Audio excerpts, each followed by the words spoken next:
It was the best of times, it was the worst of times. You probably know that line, right? Instantly recognizable. Exactly. It's Charles Dickens' A Tale of Two Cities from 1859. And today, we're doing a deep dive into this absolute classic. Yeah, it's quite a novel. Our mission really is to pull out the key stuff from our research, give you a shortcut to why it's still so powerful, so relevant even now. And you know, it's fascinating how he even came up with it. Dickens was apparently really moved by a play, The Frozen Deep. Oh yeah, what was that about? It had this central theme of profound sacrifice.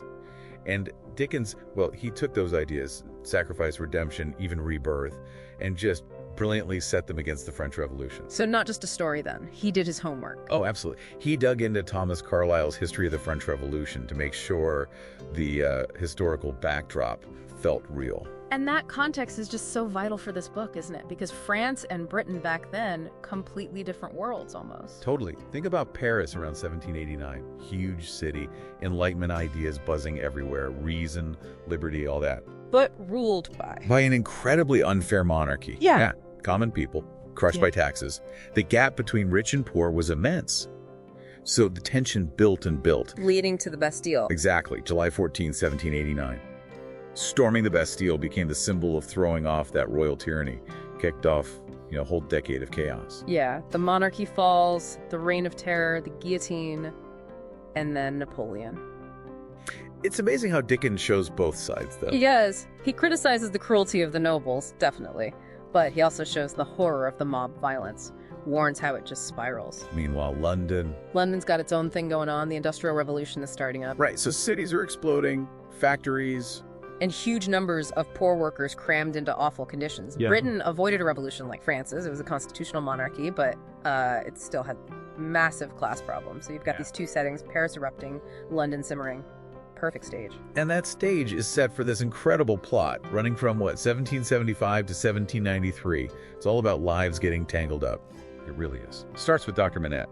He's released from the Bastille in 1775 after 18 years. Recalled to life, as Dickens puts it. And his daughter Lucy is there. Yes, Lucy. She later marries Charles Darnay, who's secretly a French noble, but he's rejected his family name, their cruelty. But there's another guy, Carton. Sidney Carton. He looks just like Darnay, which is key. He's this brilliant, but kind of wasted English lawyer. Yeah. Cynical, drinks too much. But he falls deeply for Lucy. Unrequited love. And then the revolution pulls them all in. Right, 1789 hits. Things escalate. Darnay feels he has to go back to Paris in 92 to help someone, an old servant. Bad idea. He gets arrested. As an aristocrat, yeah. And then the twist Dr. Manette's own prison letter, written years ago denouncing Darnay's family, comes out. And that condemns Darnay to the guillotine. Devastating. Which leads to Carton's moment. His ultimate sacrifice. He sees the resemblance, knows Lucy loves Darnay, so he drugs Darnay in prison, swaps places, and he goes to the guillotine instead, comforting a little seamstress next to him. His last words, just legendary. It is a far, far better thing that I do than I've ever done.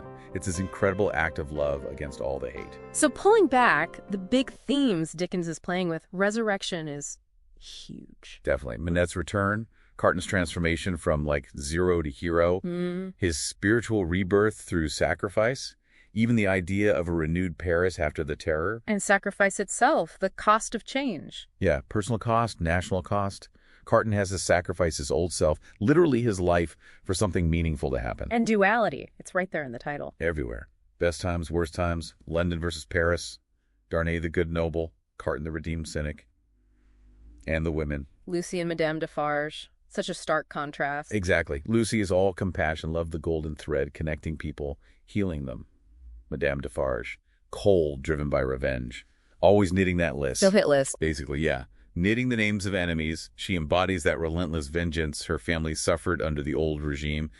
Dickens uses her to show the dark side, the danger of letting hate take over completely. It's why the book still hits hard today, I think. The inequality, the injustice, the social unrest. That feels very familiar. Well, no wonder it sold so many copies. Everyone knows the opening, Carton's last words. It's been adapted constantly. It really cemented Dickens as more than just a novelist, but a social commentator too. And that opening line, best of times, worst of times. You could say that about our world right now, couldn't you? So much progress, so much suffering side by side. Absolutely. Carton's selflessness, Manette's recovery, these ideas of transformation, they still resonate deeply. You see these character archetypes everywhere. Dickens really shows that even in the darkest times, good things love, sacrifice can emerge. Which makes you think. Well, it raises a question for you listening. If we look at our own often turbulent times, what are the small acts? The quiet acts of compassion, the personal transformations, those golden threads you can weave. How can individuals make choices that offer that counterpoint to all the division and noise? Something to think about.